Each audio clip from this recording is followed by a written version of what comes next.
Hello, fellow alumni and guests. It's so nice to be here today in person, and it's great to be back on campus. I hope you're enjoying your reunion so far. My name is Stephanie Tan.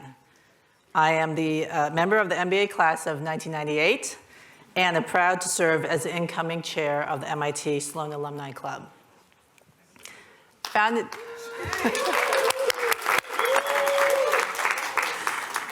Founded in 2014, the Alumni Board was created as a partnership between the alumni and the Office of External Relations, and consists of a cohort of alumni leaders across all class years and degree programs who serve not just as a sounding board, but also as an extension of the school, solving problems and guiding conversations about how best the school can support its alumni community and how to excite and inspire alumni to engage with and give back to the school.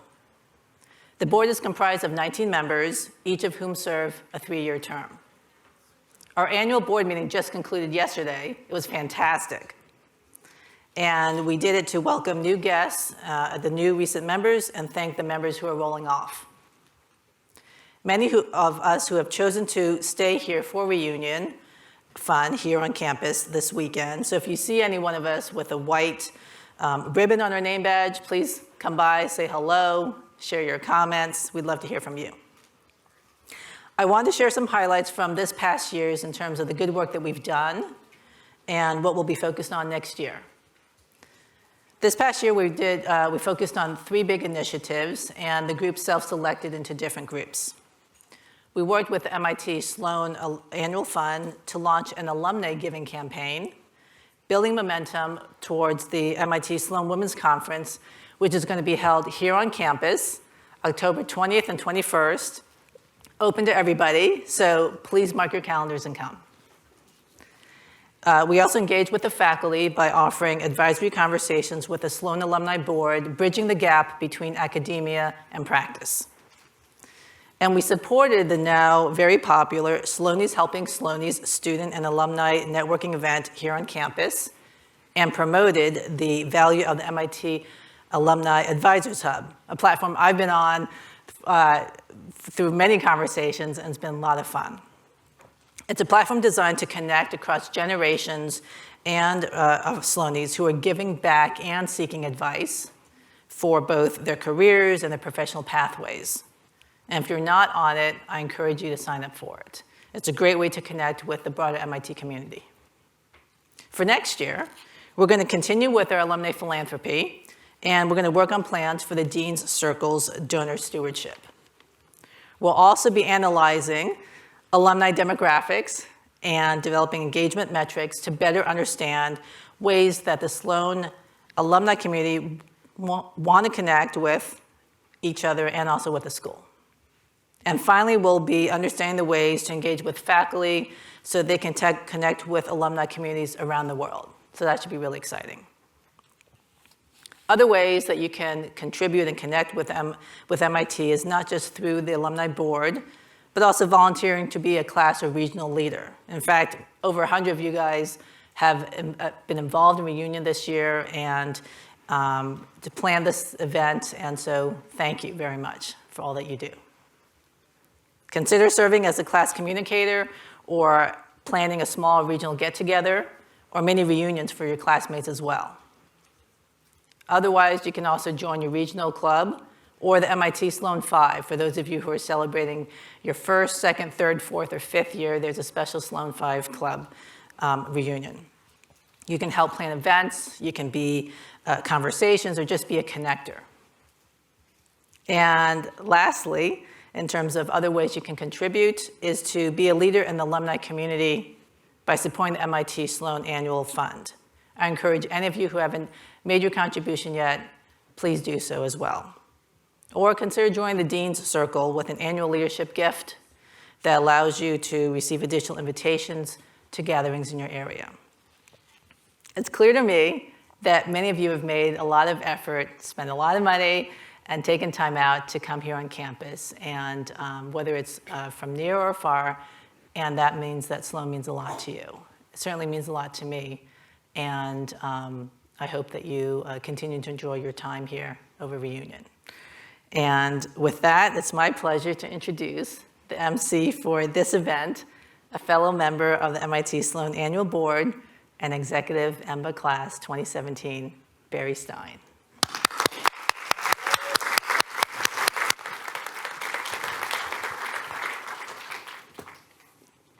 Whoops. Hi, everybody. Stephanie, thank you so much for your leadership on the Alum Board. It's tremendous work and important work, and we all appreciate that. It's so fantastic to see so many friends and familiar faces in the audience and around. I know that you all continue to impact our communities in the world, and it's just a privilege to be here with you. There's so many reasons why we're all here. Each one of us has a different reason for being here. But I do know that there's a common theme that runs through, the first of which is to be with friends and connect with friends, and that matters. To reinforce our networks, and I know that matters. To really come here because we love MIT, we love the mission, we love the vision, and that matters. And to learn from our extraordinary alum, as well as extraordinary teachers, to help us, all of us alum, be better equipped to manage the most difficult problems in the world. And talking about what matters, you'll notice that there were 3 speakers on the agenda for this afternoon, but there are only going to be 2. And Russell Rogers, who was one of them, was called to serve in the Army and doing what matters for all of us. So thank you, Roger, and we'll miss you.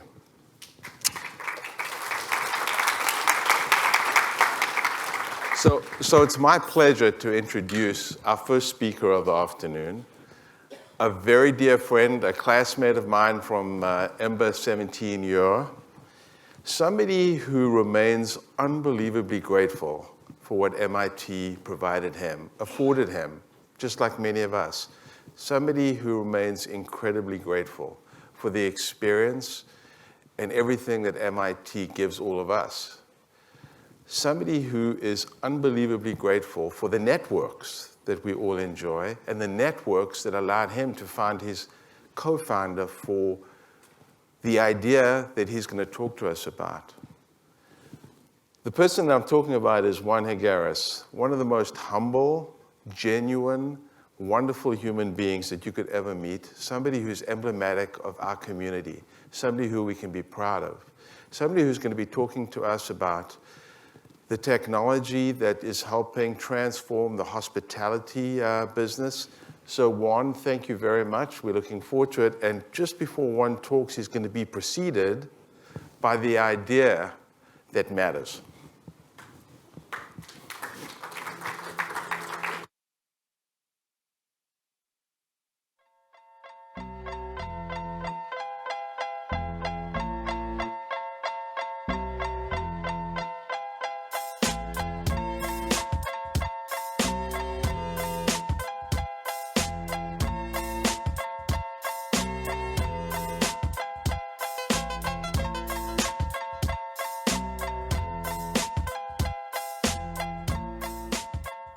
Just like a real server, Servy waits until the exact moment you take a huge bite before asking, how's everything tasting over here?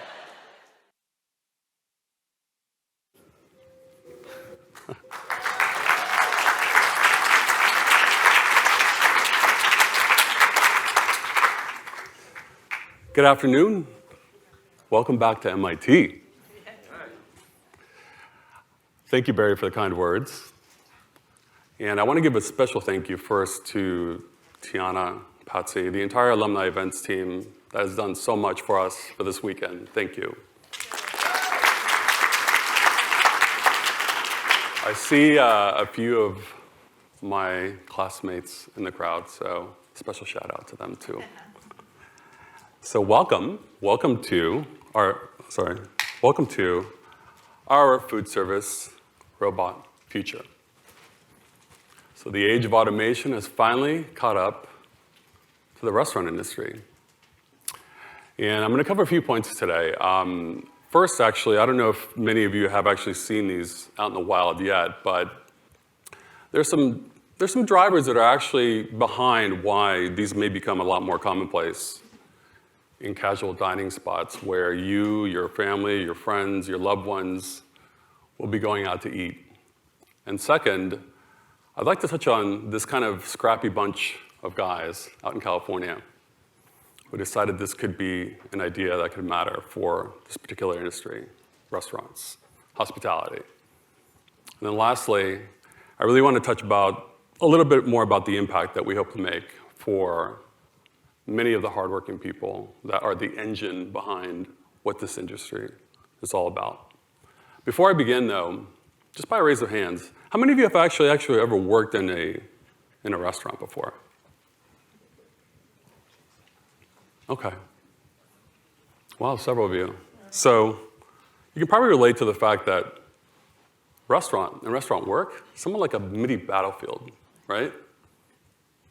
I mean, take a look at the image here. You've got this guy with a beautifully pressed purple shirt carrying a lot of dishes, very heavy. By the end of the night, his shirt will be stained, probably drenched in sweat, and he will be exhausted. Same thing with this waitress in the middle. She's getting ready to lift probably about 35 or 40 pounds of heavy dishes over her shoulder over a period of 6 or 8 hours. Physically, at the end of the night, she too will be exhausted. And it's funny too, because you see the back of the house, the kitchen, very rushed. Take a look at that man's expression in his face. He's stressed, right?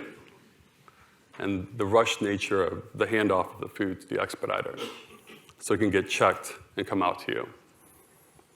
So the back of the house is pretty interesting because it's a little mini battlefield because you've got non-PG language being yelled in many different languages, by the way. You know, it's that rushed nature, exhausted, stressed nature of work. You know, it's low pay, really not any benefits, if any. And you have to think to yourself, well, you know, effectively, you know, a lot of people nowadays, and you see the headlines, are saying, we've had enough. But I love this one headline. It's teeny tiny in blue, but it says, take this job and shove it. You know, US restaurant workers are quitting in record numbers, and it's very true. Over 1 million people actually left this industry over the last couple of years. And many, the jury's out on whether they're even going to come back, to be honest. So it's a big industry, though. You know, we actually go out to eat with our families, and it's actually very important because we make most of our memories, a lot of our memories actually, when we're at restaurants. You know, but it's a big part of our economy. It's important to keep it alive and keep it innovating. $900 billion industry this year. More than 15 million people, actually about 15 million people, actually keep it alive and running every day. So now, I mean, as we look for, like, what are some of the drivers in terms of what's driving the trend towards automation? You know, restaurant employees nowadays are just exhausted. You know, a lot of them, the short labor that you saw recently has been around for many years. You know, you as a restaurant worker are having to take on more than one person's job. It becomes very, very difficult to manage. And in effect, you can't really manage a personal and a professional life because you can't really even take time off. As a result, more than half of people are actually still considering leaving their job.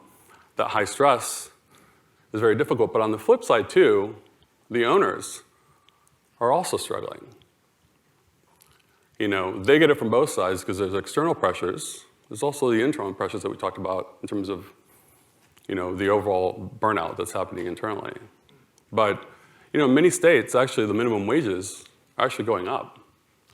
So the operating expenses for these, you know, small and medium-sized businesses are actually continuing to go up. The razor-thin margins that they operate on, which are in single digits, are also being pushed down. So as a small business owner, you're having to fight retention, right? And then when you have to go out and actually try to find people, you're lucky that they even show up for an interview. If they do, you're spending about $5,000 or $6,000 just to replace a person, which is a big bite for most small, medium-sized businesses, which is really the makeup of the majority of this industry, to be honest. So with all this happening, you think to yourself, where are we headed? Where's it going? Effectively, like I said, the age of automation, innovation, has kind of created this perfect storm for our robotics, artificial intelligence to come into play. Many people thought that this was actually very futuristic, much longer term, but the technology that you saw here a little bit has improved so you can make it a reality today. And a little bit on, obviously, robotics has gotten to the point now where you saw a little bit, obviously, there's path optimization. Robots can actually communicate with each other. And in a sense, basically, what you see here, this face that one of Boston's best and finest, Mark Wahlberg, he's representing the Bosox. But the face that he had, the expression that he had is actually a very similar expression that I and a few other guys had several years ago, which is, it's inevitable. It's inevitable that innovation has to happen, and some form of automation has to happen in this industry. So let me tell you a little bit about the scrappy group of guys that I was referring to. In typical MIT fashion, we attacked this problem with a bias to action. That's what we learned here. That's what we were taught. It's probably the most important thing when it comes to the most important aspect of entrepreneurship. So we actually owned, first, our own Korean restaurant in Milpitas, California, believe it or not.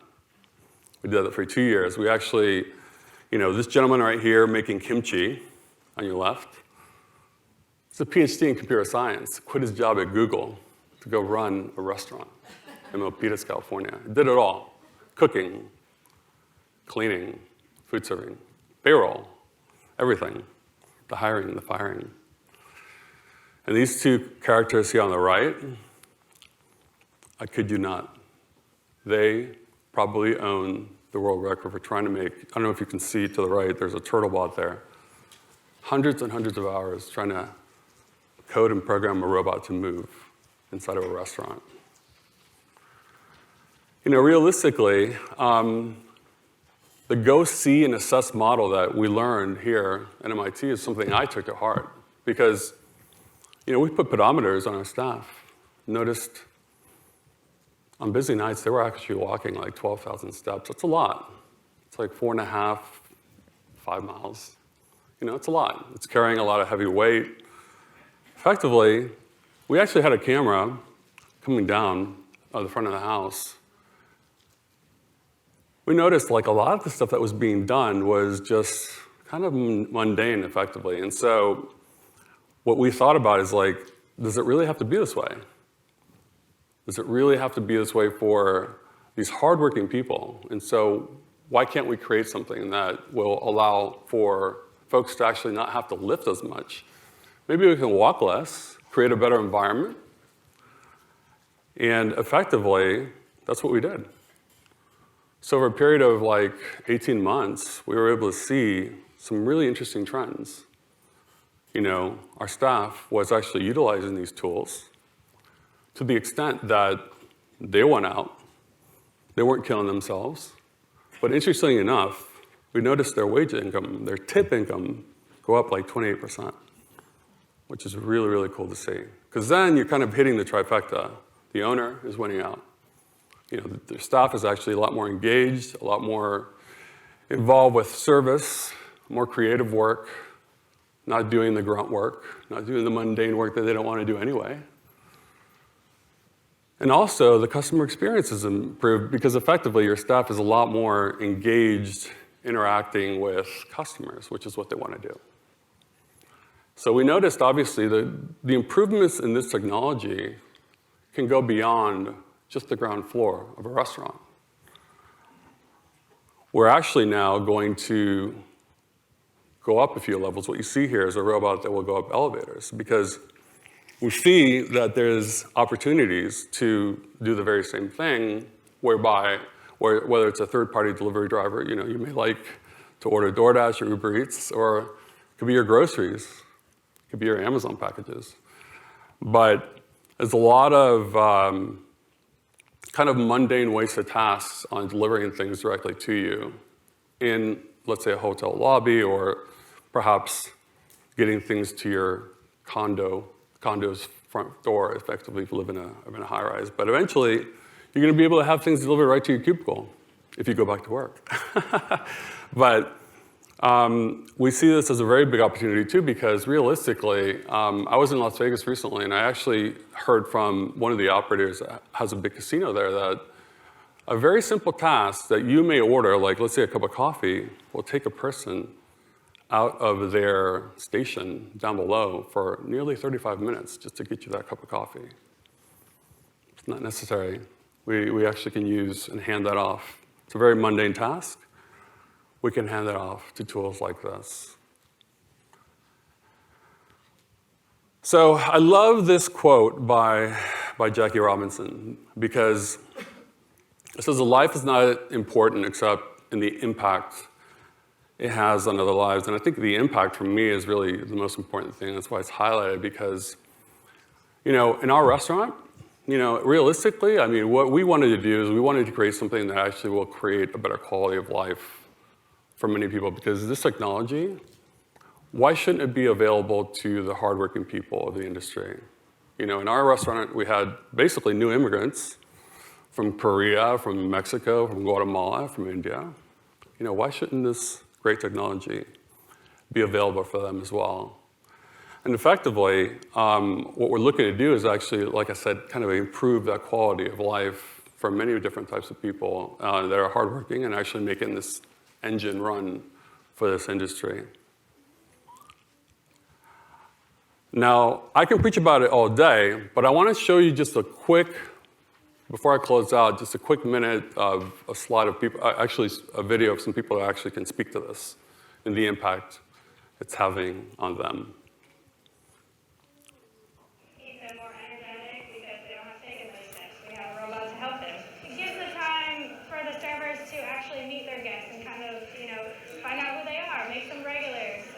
So it helps give the food aspect, they don't have to travel to come get the food. We thought that it was perfect for what we were looking for, was really to alleviate a lot of the burden and a lot of the stress from our employees, but still be able to take care of our customers with a human presence. What if we can take a function out of them that is a lot of work, which are carrying plates, and they can focus more FaceTime on the guest? And what if they could take more tables and actually work less, resulting in more money working less? At Hawks Cay Resort in the Florida Keys, the robot cut in half the waitstaff shuffle. Servers had been walking up to 6 miles a shift. It fills the gap as far as it assists the servers to deliver the food to the table. It is to enhance the employee's job. Anything that helps our servers move things along is a good thing.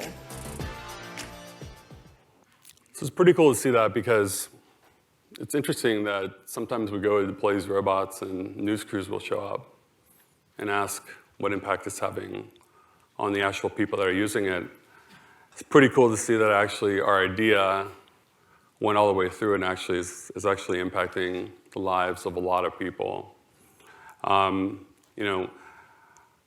I want to close out here because I think, we talked about the mission of the school, and the thing that resonated most with me is really kind of this improve the world that's actually highlighted here, because I want to thank really this community for, as Barry said, it really helped me find clarity in my path, my journey, to kind of figure out what ideas I could actually really generate to truly do a lot to improve the world and kind of improve the impact, make an impact on the quality of many, many lives throughout this country, and hopefully in many other countries that are actually having to really deal with this issue in this industry. So with that, though, I actually want to thank you for having me here, and I actually want to say thank you for my classmates for being here. I can't wait to see you tonight and celebrate with you this weekend. Thank you. Thank you.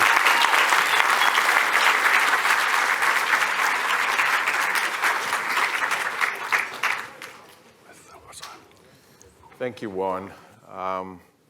You certainly make a whole lot of us very proud and so excited for you and for all of us. So thank you so much. You know, the spectrum of ideas that matter, that come out of Sloan, actually couldn't be more spotlighted or more highlighted than your transformative technology, Juan, and then our next speaker's work, which is all about advancing the practice of management. Really just that spectrum and everything in between. You know, the last few years for all of us has challenged us and has taught us many things, and we continue to be challenged by many, many different things. None more so pressing than optimizing the workforce of the future. I think many of us that have the opportunity and privilege to lead are always thinking about how do we manage that workforce for the future. And I'm going to talk for myself, but I'd imagine it's going to be applying to many people that during the last few years, just leveraging those frameworks that we learned at MIT from our professors, as well as the alums, like our next speaker, really provided us incredible clarity and certainty amongst the fog and uncertainty, to be able to lead with much more confidence and courage. Our next speaker is one of those thought leaders and voices that help us understand how to navigate that workforce for the future. Please join me in welcoming Liz Altman, LGO of 1992, to share why her ideas that she and her colleagues are working on matter and will matter to all of us. So welcome, Liz. Thank you for joining us.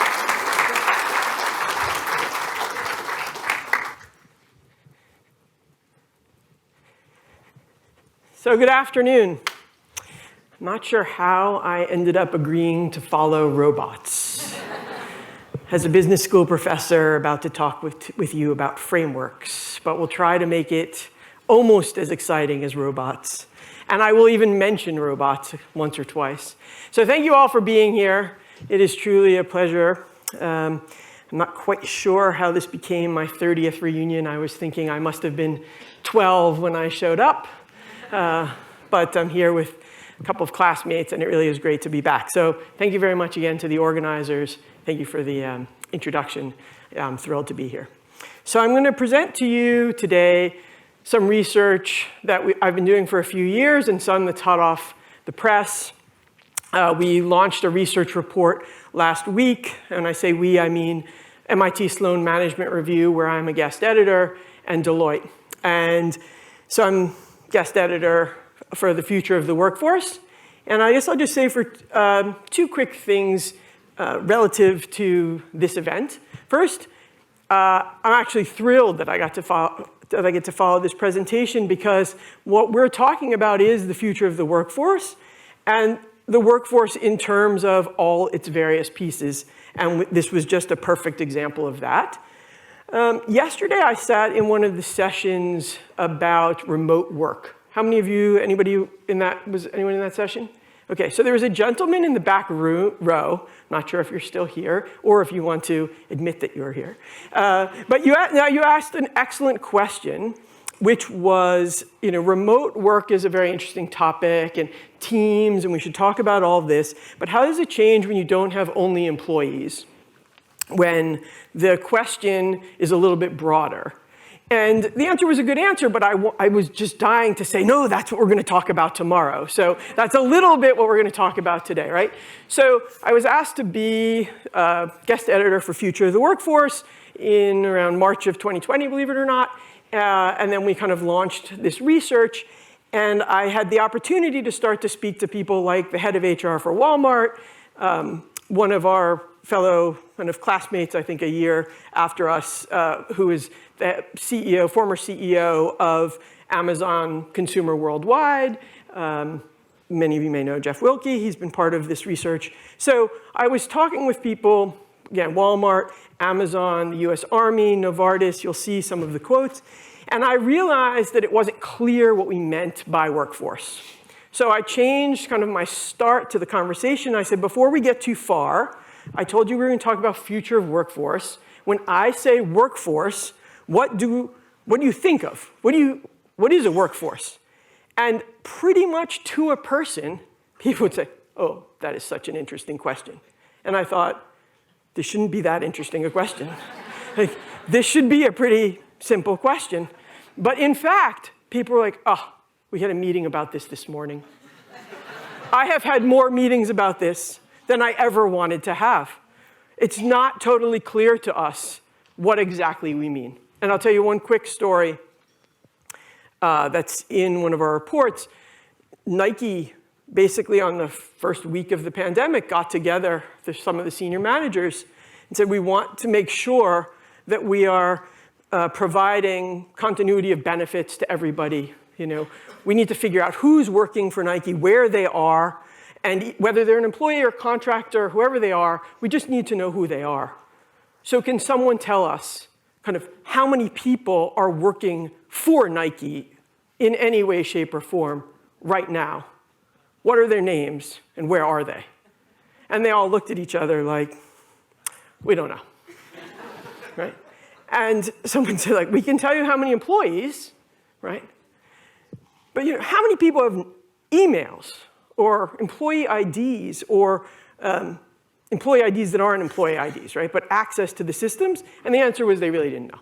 And I would venture to say that in most of your organizations or organizations you work with or organizations I've worked with, that is true, right? Because here and there, people are contracting with people, you know, IT needs some people, marketing needs some people, manufacturing needs some people, procurement is responsible for some people, and we end up with this kind of mishmash of people all contributing. So that's a long way to give you the introduction of kind of everything else I'm going to talk about. So who do we mean? We mean employees, and employees are critical. We mean contractors, freelancers, and gig workers. So that's people who are there for a year, or a few hours, or for a day. By the way, it's also people who are in person and remote. So sometimes when I talk about this topic, people think we're immediately talking about gig economy. That's part of the conversation. But really, this is a perfect example. This is TopTal. And this woman, for example, is a product designer, right? And they're also finance people, M&A people, UI designers. These are highly skilled people who, for whatever reason, are now looking for usually some short-term work. Subcontractors, again, Amazon, when they decided to do logistics, didn't hire everybody themselves. They allowed people, entrepreneurs, for example, mom and pop delivery services, to do some of the work for them. Often when people deliver for you from Amazon, they are not Amazon employees, right? So they have this world of subcontractors who are all essentially operating as part of their workforce. Complementary businesses.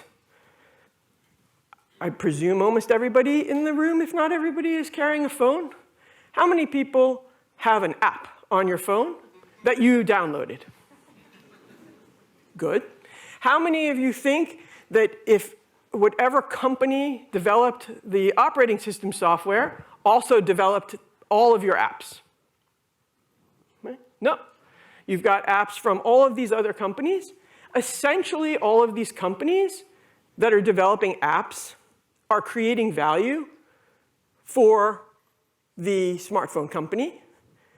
And so they're partners in a way, but they're complementary businesses. I forgot, we're mostly all Sloan alums. You've all taken strategy. These are complementers, okay?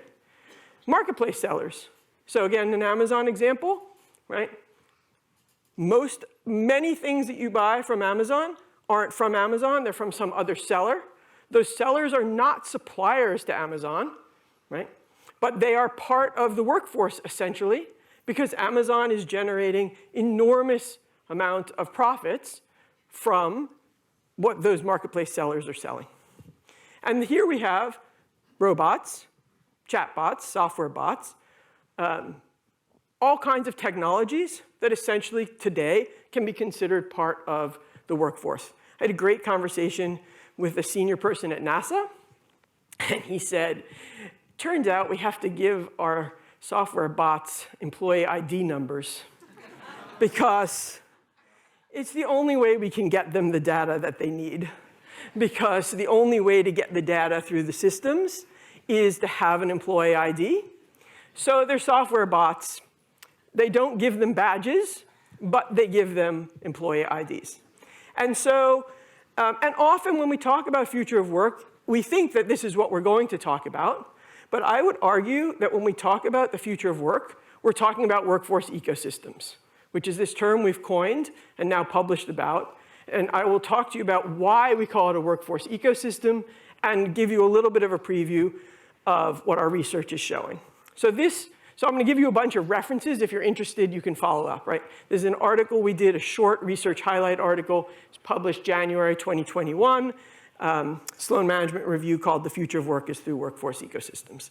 And this particular article is short and gives you kind of the top 5 ideas, our best thinking at the time, circa January 2021.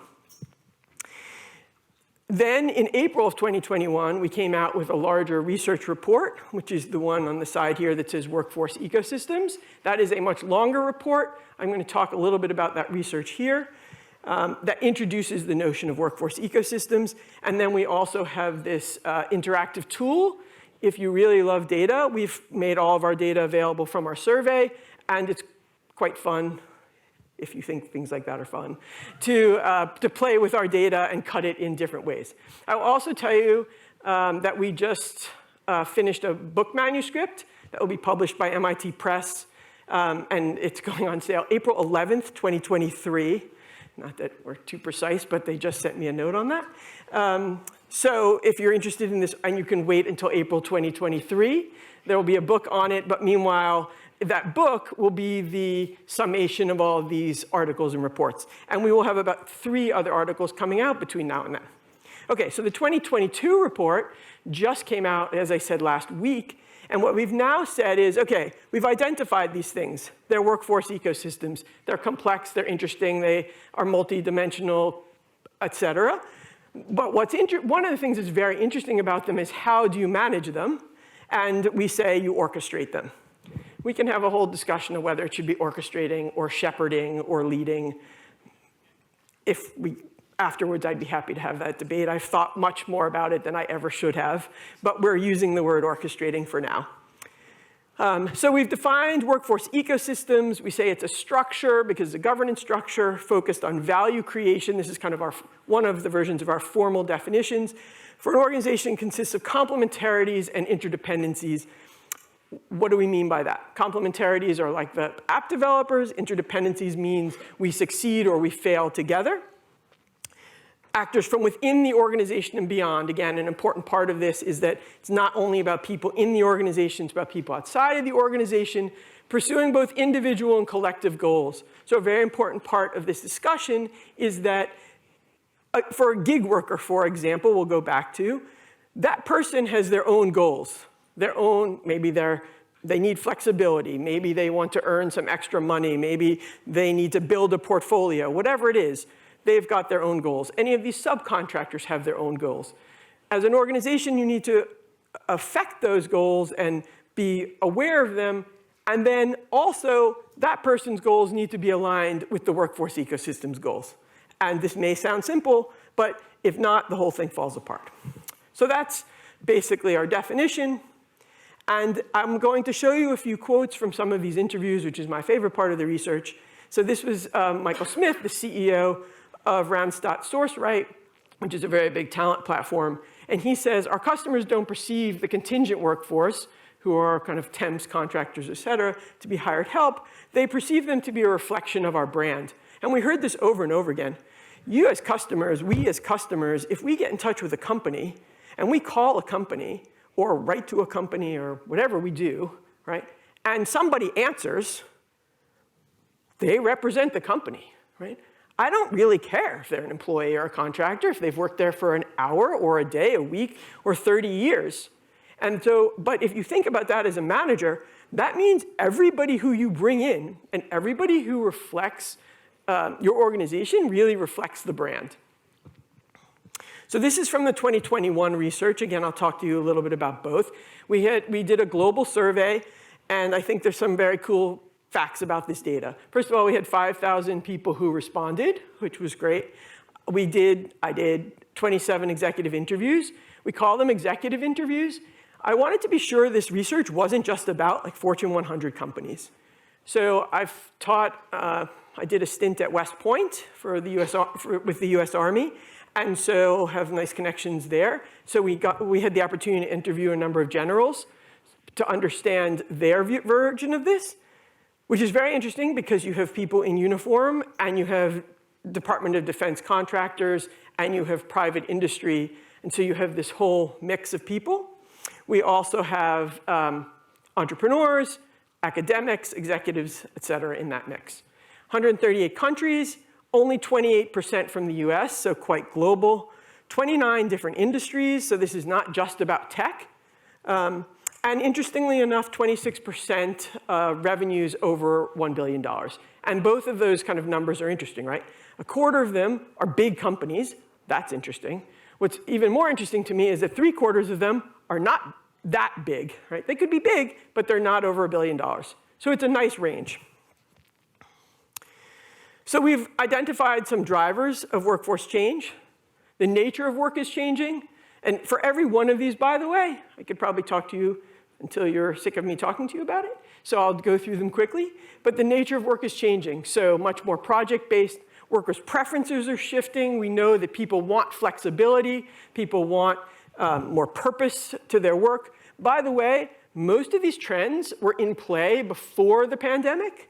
The pandemic accelerated a lot of them. I'm very confident that these trends will continue to various degrees. So the pandemic is interesting, but not the main driver of the research. Technology, we get into this whole discussion about robots, AI, machine learning.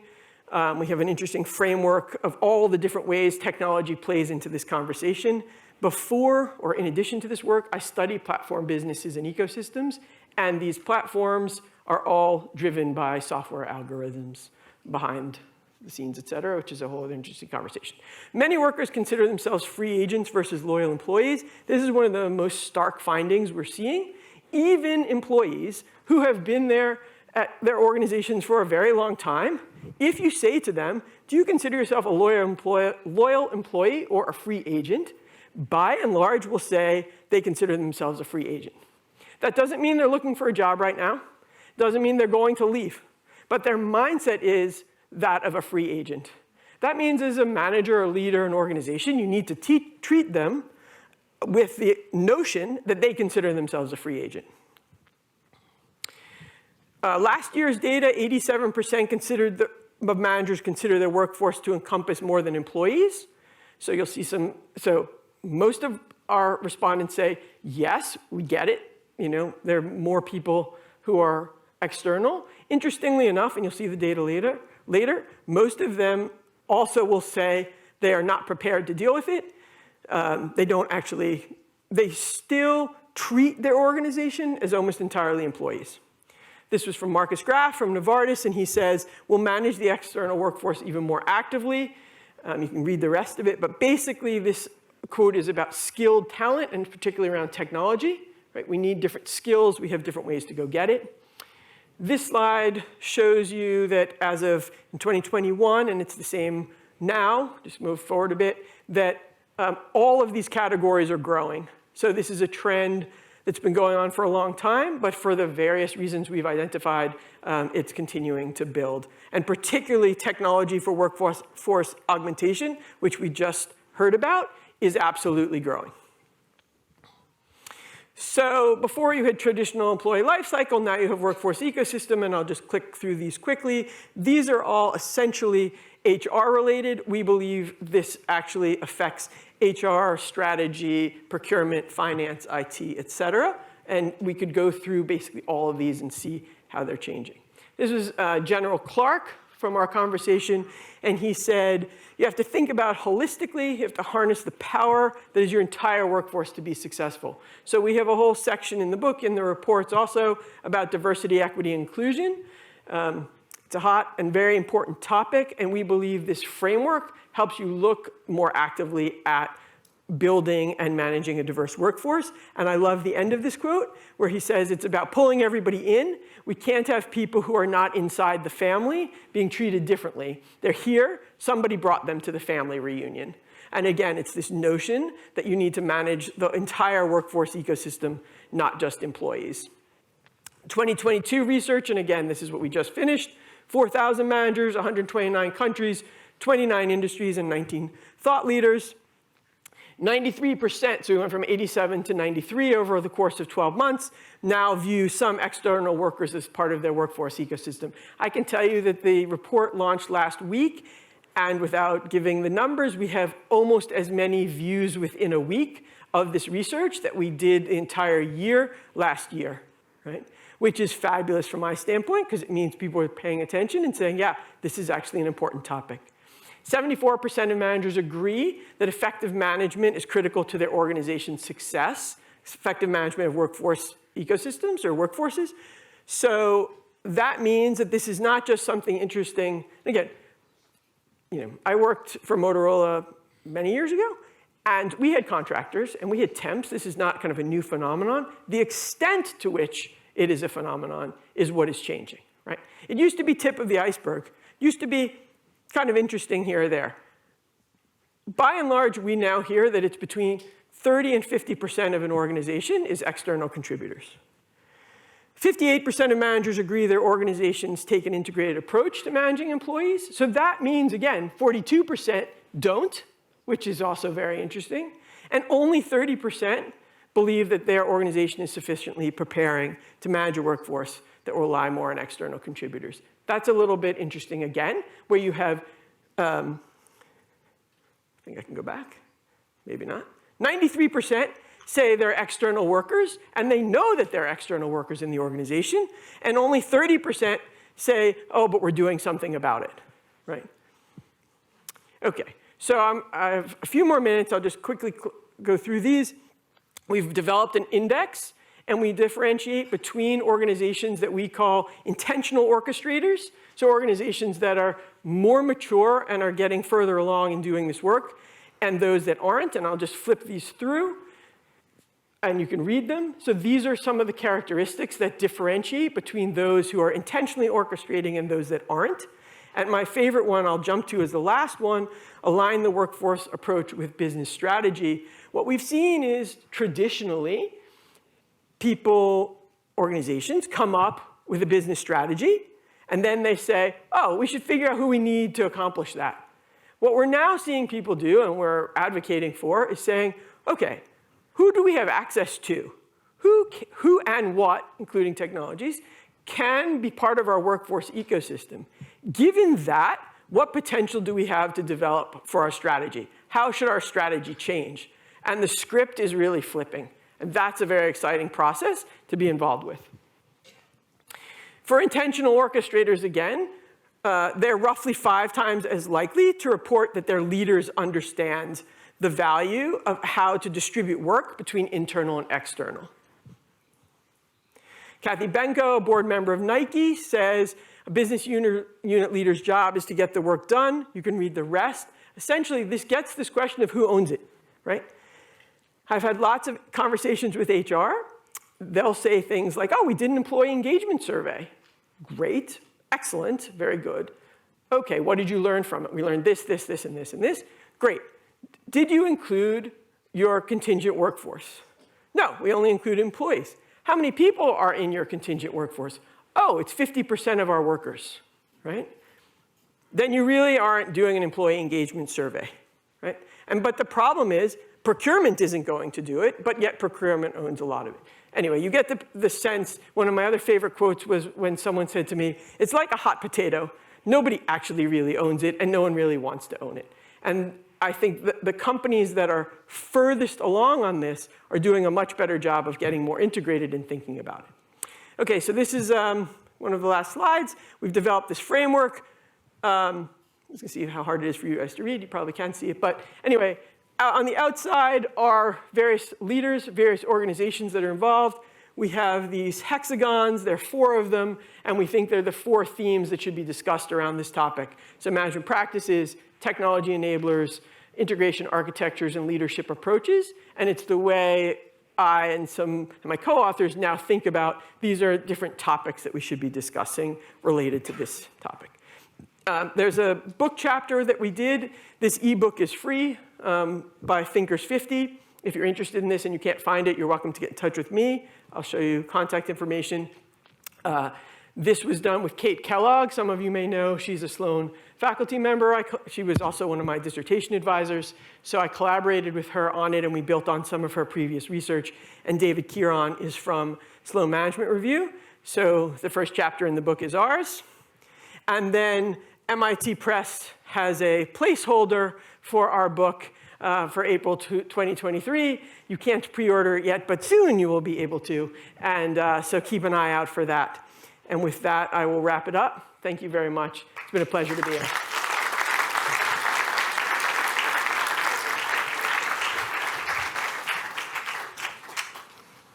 Thank you, Liz. Thank you, Warren. A big round of applause for both of them.